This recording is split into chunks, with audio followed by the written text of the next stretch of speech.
Hi, welcome to Daily Dose of Anime Recaps. In this video, we'll be taking a look at episodes 1 through 4 of The King's Avatar, a show where the popular online game known as Glory has professional players and esports sponsorships. Before we begin, be sure to subscribe and hit the bell icon to be sure you don't miss the next episodes. We open up on a group of players freaking out over the power of a giant rock monster when a man appears and single-handedly destroys it. He is Battle God Ye Cho, the super player who has led his team to multiple victories since becoming captain. We then cut to a blonde girl running through the streets outside of the game. She enters the room of a gaming boy who removes a card from a machine and leaves with her. They enter the club room where the rest of their teammates are waiting. The gray-haired teammate smugly informs them that the newcomer, Sun Jiang, will be the new team captain. He will also be taking over the avatar for the game known as One Autumn Leaf.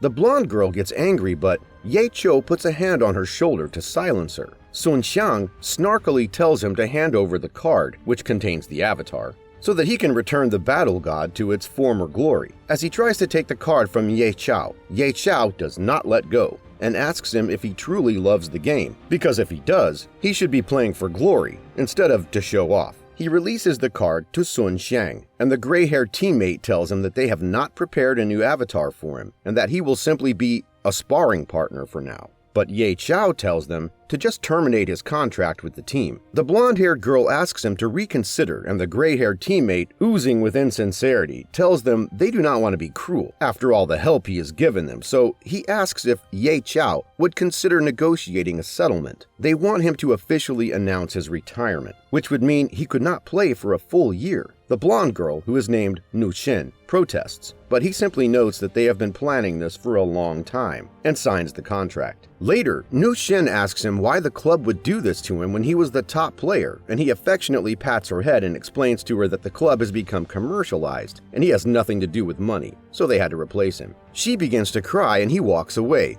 a serene expression on his face. As he goes, she asks what he will do, and he simply says, "Wait a year and come back." Meanwhile, back at the clubhouse, Sun Xiang asks the gray-haired teammate why Ye Chao would accept the deal when it's clearly a dead end. The gray-haired teammate tells him that Ye Chao cannot afford the penalty, as players were paid next to nothing when they first started, and so his contract is for a low pay as opposed to the modern contracts. The gray-haired teammate happily explains that many players are only good at gaming, and when they're eliminated, they are left destitute. Ye Chao has many friends like that, and so despite being the best and making good money, he spent most of it helping those friends out when they were left penniless. Sun Xiang wonders why he would refuse to attend commercial events if he was so strapped for money, but the gray-haired teammate simply dismisses it as Ye Chao being a weird guy. We see Ye Chao go into the Happy Net Café, where he watches a feisty woman playing the game, but the woman loses. As the woman storms off, mad that she's been playing the game for 5 years and has still lost 52 times, someone tells her that Ye Chao is using her avatar, as she forgot to log off. He wins in 40 seconds, and apologizes that his hands were numb, and that normally he would have done it in 30. She deduces that he is the mysterious Ye Chao, and gets excited to have met him, but her excitement quickly dies down when she snatches up his ID card and says Ye Zhu instead of Ye Chao. He applies for a vacant position at the cafe as the woman is also the owner.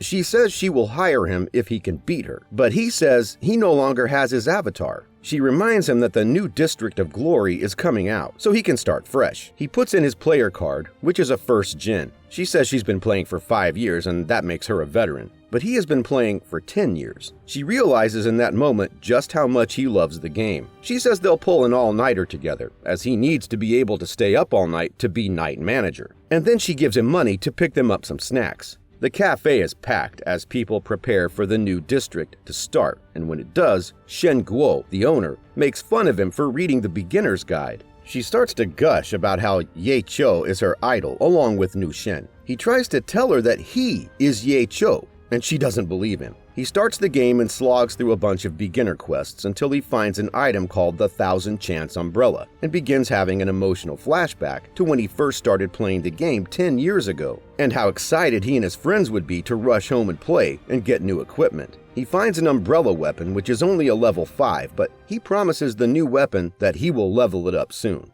He finds that despite her bravado earlier, Shen Guo has fallen asleep. He continues playing and ends up doing a group mission with some other rookies and a veteran player who is a bit of a loudmouth. They fight the Midnight Shadow Cat hidden boss, and the loudmouth keeps giving orders as the team struggles to fight it. Ye Chao holds back as they do, and all of the team, with the exception of Ye Chao and the loudmouth, are eliminated. As the loudmouth struggles, continuing to shout at Ye Chao to heal him, he refuses, saying that the loudmouth set everyone up to lose so that he could get all of the reward for killing the boss. The loudmouth offers to split it 50-50 if they team up, but Ye Chao says he prefers 100 before attacking the boss for the first time. Ye Chao allows the boss to finish off the loudmouth before defeating it himself and collecting its loot. Shen Guo wakes up and is initially unimpressed with his hand speed on the keys, but suddenly becomes excited at seeing he has the first kill of the new district and some rare loot. He is suddenly pelted with hundreds of angry messages proclaiming how bad he is, and how he let his entire team die to steal the glory because the loudmouth trash-talked him to everyone. Shen Guo asks why he's not angered by this, and he tells her that he's in fact very angry. But just because he's angry does not mean he has to show it on his face. He continues to play. Everyone keeps talking about how much of a cheat he is as his avatar walks through the village, and he encounters the loudmouth, who is looking for another teammate to join him and 2 others on a mission. When he sees Ye Chao, he starts shouting to everyone that Ye Chao, whose avatar is known as Lord Grim, is the cheat player who let his team die. Ye Chao then sends a request to join the team, and the loudmouth begrudgingly accepts, only because he plans on killing his avatar in the forest. The team is then immediately stunned when Ye Chao kills a Midnight Phantom Cat single-handedly. They question whether they can actually kill him in the forest, and the loudmouth has them wait until they get to the spider cave. He clears all of the monsters and the final boss in the cave single-handedly as his team watches, realizing that his hand speed on the keyboard must be that of a pro if he's pulling off the moves he does. They realize it will be impossible for them to kill him just as he finishes off the final spider boss, and gets the first boss kill of the spider cave, only 10 seconds before a famous group called Blue Brook can do it. His teammates, who share in the credit as he was on their team when he killed the boss, all fawn over him, with the exception of the loudmouth.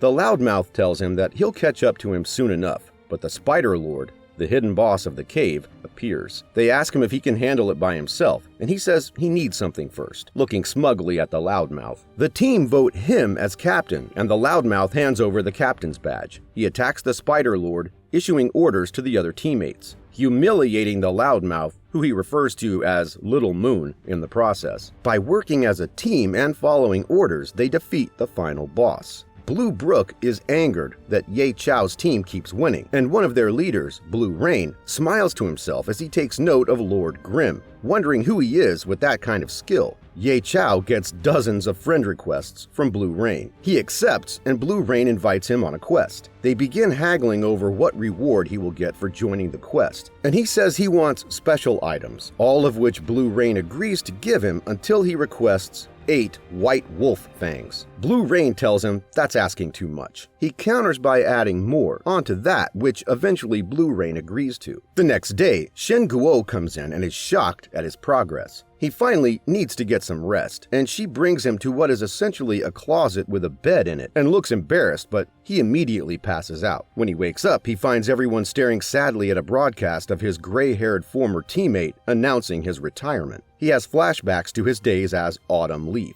the avatar he had to give up before walking outside to smoke a cigarette. He finds Shen Guo out there crying. He asks why she's crying, and she calls him a monster for being unable to feel anything. He smiles and sits next to her, telling her that he can feel everything, and that's why he had to come outside. He gazes up at his old gaming headquarters as he finishes his cigarette and walks away. When he walks back in, he finds her still crying and tells her to stop as she feels worse than Ye Chao himself does. She says he would not know since he isn't him, and asks how can he even be thinking about playing after Ye Chao retired. He tells her that while Ye Chao is retired, Ye Zhu is still there. He has her begin looking up walkthroughs of a level he's playing so he can acquire better equipment. He gets it, and then joins the game, where we see Blue Rain waiting for him and discussing how empty the game is, as many players are not playing today since Ye Chao retired. He arrives and is introduced to 3 other members of Blue Brook. He tells them If they want to break the record, they need to get rid of the mages and replace them with high-damage professions. They ask if he's going to be taking all of the attacks himself then, since they will not be able to heal, and he shocks them by agreeing, smugly saying all they have to do is make him the commander. He jumps in without even making a strategy with his team. The team thinks he's going to die to a horde of goblins when he begins pulling off maneuvers even their guild master cannot pull off.